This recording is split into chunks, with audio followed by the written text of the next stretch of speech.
the lever, Kronk. Wrong lever! Welcome to MsMojo, and today we're going to explore why villains from Disney films are so beloved.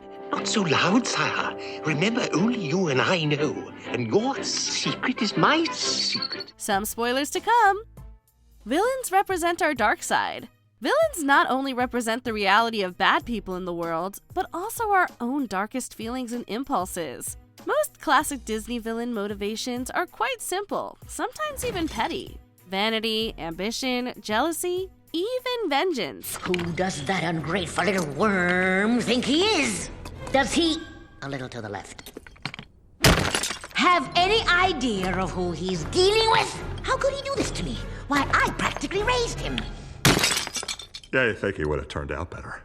Yeah, go figure. Significantly, they don't just feel their impulses, they act on them to the fullest extent of their powers.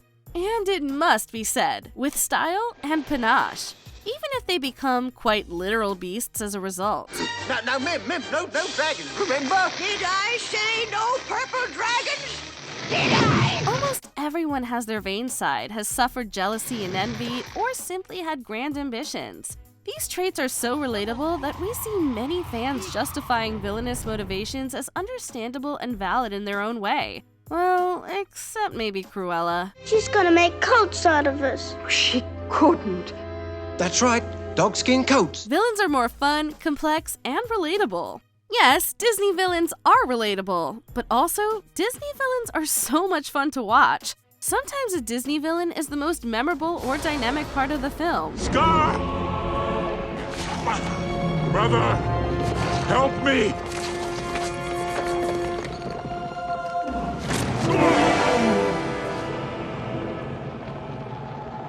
Long live the king. Except, why? What exactly makes Disney villains so fun? Well, personality-wise, they can be hilarious. Quirky mannerisms, deadpan humor, and of course, delightfully snarky ripostes. Who doesn't like a sardonic put-down? Just think of it as you're being let go, that your life's going in a different direction, that your body's part of a permanent outplacement. Hey, that's kind of like what he said to you when you got fired. I know. It's called a cruel irony, like my dependence on you. Disney villains' speech also tend to be more refined and elegant than the protagonists. These villains also tend to have funny or goofy sidekicks, serving as foils to their boss's sophistication. If I gotta choke down on one more of those moldy, disgusting krakens, bam! Whack!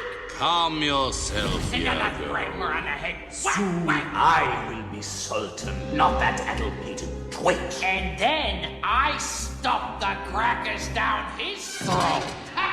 Above all, Disney villains are unrestrained in showing extreme emotions, whether they be of anger, disdain, or even joy.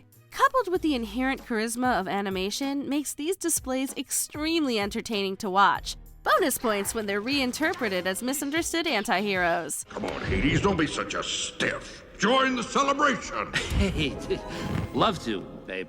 But unlike you gods lounging about up here, I regrettably have a full-time gig that you, by the way, so charitably bestowed on me, Zeus. So, can't. Love to, but can't. Villains represent marginalized people. A big part of Disney villains' relatability and popularity comes from queer audiences who have seen themselves in these often flamboyant characters. Thank you. Thank you. But it hasn't all been champagne and caviar. I've had my share of adversity. Queer coding characters, especially villains, has a long tradition.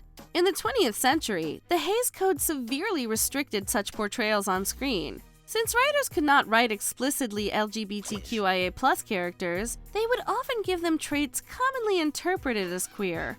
Ursula, for instance, was inspired in part by drag queen Divine. To me, beauty is looks that you can never forget. And I've walked down the street with Divine and seen car accidents happen. Now you know you look good. Many other villains fall into the camp territory. Scar, Jafar, even Gaston and LeFou. Beyond sexuality, there is even a racial component. It's no coincidence that Jafar has a more Middle Eastern design than Aladdin. Where did you say you were from? Much farther than you've traveled, I'm sure. Try me. There's also Maleficent and Ursula's fantastical skin colors compared to the heroes. Disney villains are rarely explicitly queer or POC, so this coding is not ideal. Still, in the media landscape lacking in these kinds of representation, it's one marginalized folks can recognize and relate to. I really felt quite distressed at not receiving an invitation. You weren't wanted. Not what? Oh dear, what an awkward situation. Villains reject and deviate from traditional society. For that matter, Disney villains are often portrayed as deviants from traditional society, rejecting its rules. This is obvious in the very criminal enterprises they engage with. And did Stromboli pay? Plenty. That shows you how low Honest John will stoop. Male villains tend to have both aggressively antisocial and effeminate characteristics, as we have covered.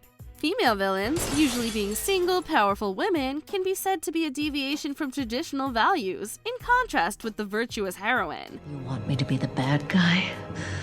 Fine. Now I'm the bad guy.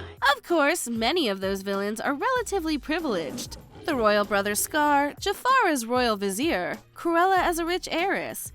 Ursula was even initially meant to be King Triton's sister, a discarded plot point reinstated in the stage musical adaptation. Look at me, wasted away to practically nothing. Banished and exiled and practically starving, while he and his flimsy fish folks celebrate. Even so, Scar is characterized as a disregarded younger brother, Ursula is an exile, and Jafar is a sorcerer who has to keep his powers hidden. Everyone loves rebels and underdogs. These villains certainly can be interpreted as such. This chap is obviously a charlatan. I suggest we move on to a less... Don't you disrespect me, little man. Don't you derogate or deride. Villains tap into cultural fears and anxieties. We have already covered somewhat the racial coding of Disney's villains, but of course it gets worse from there. It ain't good form, you know. Good form, Mr. Smee. Some of these blatant racial stereotypes come straight from the United States' dark history of minstrel shows. Disney even hired black actors to voice these caricatures, such as the crows in Dumbo. Ain't that the truth, boy? Well, that's right. Apart from the Siamese cats of Lady and the Tramp, most of these characters are comic relief fodder at worst. But this xenophobic strain still persists. Could it be possible that you don't know who I am? I know you all right. You're Shere Khan. Precisely. Then you should also know that everyone runs from Shere Khan. Consider Disney villains like Scar and Shere Khan, who have non-American accents. In fact, most villains speak British, posh RP or mid-Atlantic, as is the case with older Disney films. Classic Disney heroes' East Coast flavored accents eventually gave way to standard American accents, but their villains did not follow suit. As a result, they are inevitably coded as foreigners, with their defeat being a cathartic way to ease this pernicious cultural anxiety. Villain designs are interesting and varied. We've talked about the villains' respective similarities, but their diverse designs are important, especially in animation. Good animated design is based on charisma and distinctiveness. Disney villains are among the most distinct and instantly recognizable characters of all. There's two people in there looking for you. What? A big guy and a skinny old woman. Wait, was this woman scary beyond all reason? Oh, yeah. That's Eastman Kong. Many of them have purple, red, green, black color schemes that give them that villainous connotation. Others deviate from this color scheme in creative ways. Whoa, is my hair out? Many villains' designs are based on their respective reference models, which include Broadway theater actors like Hans Conried and Mary Wicks. We've already covered Ursula being based on drag queen Divine, but did you know Mother Gothel was inspired by Cher? Although these villains have common traits, not one of them is exactly the same in design or even villainy. I'm an ugly old creep! The magnificent, marvelous, Madam Man! Before we continue, be sure to subscribe to our channel and ring the bell to get notified about our latest videos. You have the option to be notified for occasional videos or all of them. If you're on your phone, make sure you go into your settings and switch on notifications. Villains get memorable moments, songs, and deaths. Let's face it, Disney villains get the best songs and moments. Hell, their music is a whole genre by this point. That's it. Cruella de Vil, Cruella de Vil. If she doesn't scare you, no evil thing will. There are the classic numbers like the catchy Send Up Cruella de Vil. Later, Disney films let the villain sing his or her wicked heart out.